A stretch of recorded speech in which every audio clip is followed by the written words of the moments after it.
پوشیده به من نشون بده. آقا ببینید یکی از اینجا آویزونه، رو صفحه باتریش یه گربه هست، کنارش هم یه اسکلت هست. اسم برنامه‌اش چیه؟ میکو. آموزش رو میده برای بچه‌ها؟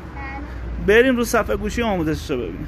خب دوسته عزیزم، آقا اسم برنامه رو داخل کپشن زدم، برنامه میکو هست، میتونین ببینین، سرچش کنین. بعد از نصب برنامه داخل گوگل پلی و نصبش برنامه رو که باز کردین منتظر باشین. یه سری گزینه ها هست اینجا، کانتینگ ها میزنین که هر تبلیغات هست باشه، از بالا گیو آپ ها میزنین و وارد این برنامه میشین، وارد این گزینه.